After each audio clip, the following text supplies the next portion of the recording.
Hi, my name is Dr. Uri Burstyn. I'm a veterinarian in Vancouver, BC, and I'd like to welcome you to my series of practical skills for pet owners. Hi everyone. Sir Lancelot and I are here to show you how to wash your hands properly, a very important skill in these times. But before we get going, I'm going to ask you to like and subscribe this video. Please feel free to share it, and if you really enjoy my work, please join me on Patreon and become a supporter so I can keep making more videos like this. So just to give you a little idea of my qualifications, I do have an undergraduate degree in microbiology and immunology, and I also have a veterinary medical degree, and then I've been doing surgery a couple days a week for the last 12 years. So I've washed my hands quite a bit. And Sir Lancelot here has spent most of his life in a veterinary hospital, so I'd say he's observed more hand washing than just about anybody else on earth.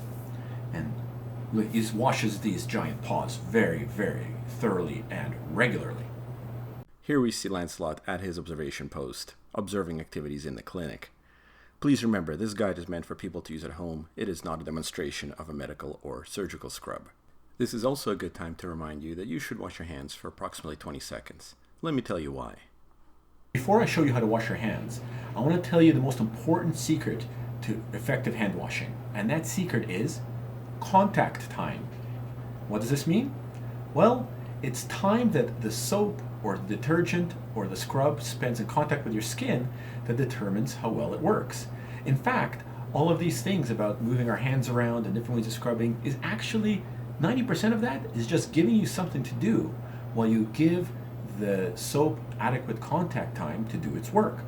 That's why some people say you have to wash your hands for 30 seconds or sing a song, and that's all really legitimate memory triggers. But just remember, what really matters is not how hard you scrub your hands, but the amount of time that the soap spends on them. So first tip is make sure the water is set to warm. I have done far too many cold water scrubs in my time. It is miserable. So make sure the water is set to a pleasantly warm temperature. Make sure you get enough soap. You don't have to get a lot of it, but just enough to work up a good lather. And now we come to the technical part of our program. So what you want to do here is first of all is distribute the soap evenly across your hands, get it in between your fingers, and as well as on top. Other hand on top, and don't forget those thumbs.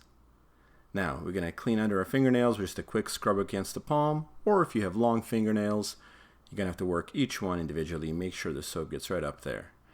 A little spread, and we're all lathered up.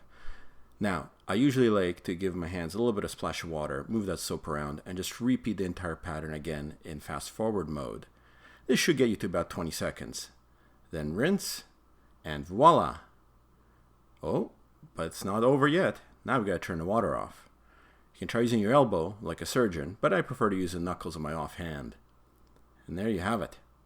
Clean hands. And now you're ready for a nice long bout of self-isolation, where you can just huddle down in your little fort and watch the world go by while knowing that you are saving lives by eating chips, playing video games, and watching Netflix. Well, I hope you found that to be educational and helpful. If you'd like to see more videos like this, I would really appreciate your support, which you can express by joining me on Patreon, where I have a wonderful community of patrons already, or by getting some Squish That Cat merchandise, like this t-shirt. I also have mugs and a bunch of other stuff, so please support me. I look forward to making more videos like this, and until next time, have fun with your pets, and I'll see you again.